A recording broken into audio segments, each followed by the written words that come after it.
उस रात हवेली के चारों ओर सन्नाटा पसरा हुआ था। आसमान में बादल थे लेकिन एक भी तारा दिखाई नहीं दे रहा था। हवेली की ऊंची दीवारें अंधेरे में किसी दानव की तरह खड़ी थीं।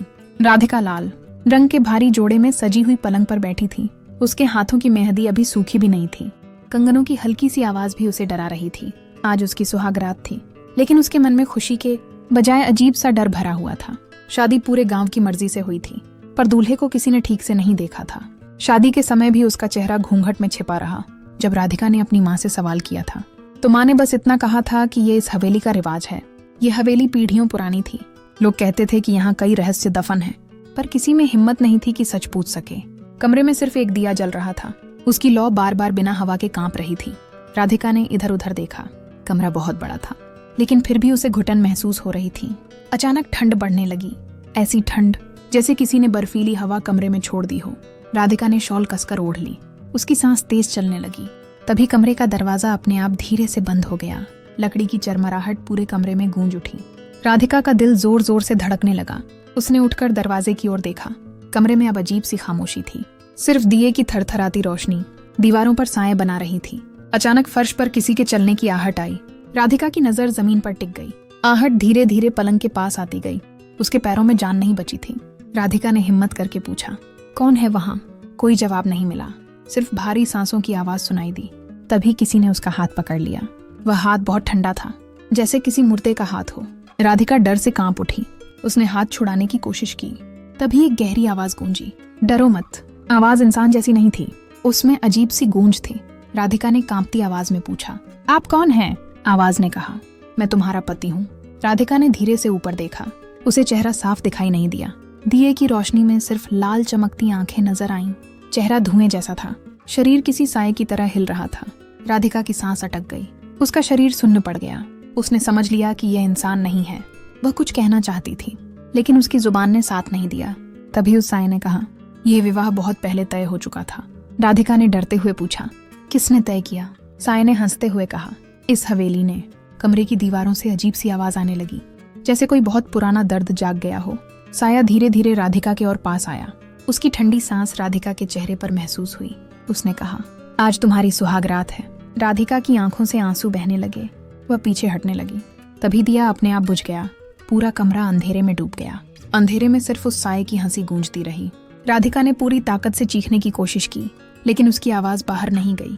कमरे के बाहर हवेली पूरी तरह शांत थी, जैसे किसी को कुछ सुनाई ही न दे रहा हो।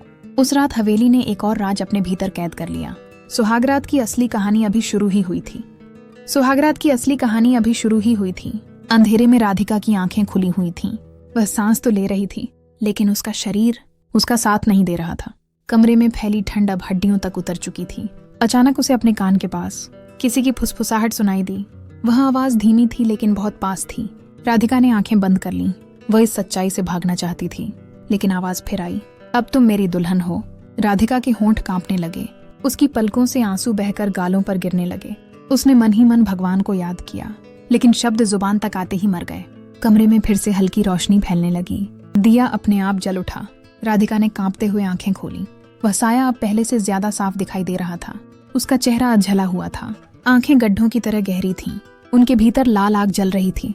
राधिका की सांस टूटने लगी। उसने पीछे हटने की कोशिश की, लेकिन उसका शरीर जैसे जकड़ा हुआ था। वह एक कदम भी नहीं हिला पाई। साए ने कहा, डरो मत, मैं तुम्हें नुकसान नहीं पहुंचाऊंगा। राधिका के दिल में गुस्सा और डर दोनों भर गए। उसने कांपती आवाज में पूछा, अगर तुम इंसान नहीं हो तो ये सब क्यों? साया कुछ पल चुप रहा, फिर उसने बोलना शुरू किया, इस हवेली में बहुत पहले एक शादी हुई थी। उस शादी में दुल्हन ने मुझे छोड़ दिया था। उस रात मेरा खून इसी कमरे में बहा था। मेरी मौत इसी पलंग पर हुई थी। राधिका का दिल जोर से धड़क उठा। उसने पलंग की ओर देखा। लकड़ी पर काले निशान उभरे हुए थे। साए ने कहा, मेरी आत्मा यहीं कैद हो गई। हर पीढ़ी में एक दुल्हन आती है और हर बार सुहागरात पर मेरी कहानी दोहराई जाती है। राधिका का सिर चकराने लगा। उसने पूछा, क्या मैं मर जाऊंगी? साए ने धीरे से सिर हिलाया, नहीं, लेकिन तुम इस हवेली को कभी छोड़ नहीं पाओगी। राधिका की आंखों के सामने अंधेरा छाने लगा। उसने रोते हुए कहा, मैं अपने घर जाना चाहती हूँ। साया हंसने लगा। उसकी हंसी से दीवारें कांप उठीं। यह घर अब तुम्हारा ही है। तभी अचानक कमरे में जोरदार हवा चली। खिड़कियां अपने आप खुल गईं। रात की ठंडी हवा के साथ कई परछाइयां कमरे में घुस आईं।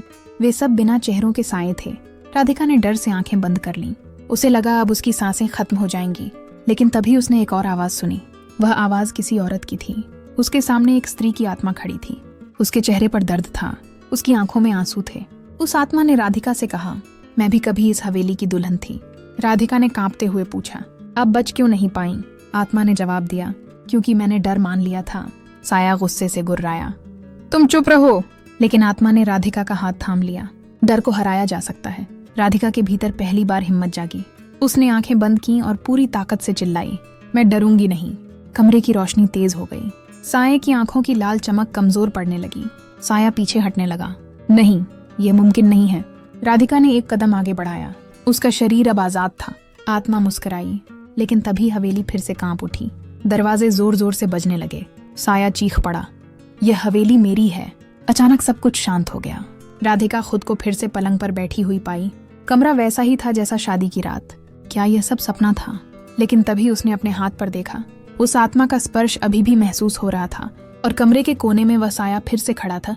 इस बार उसकी आंखों में गुस्सा नहीं था, बल्कि कुछ और ही था।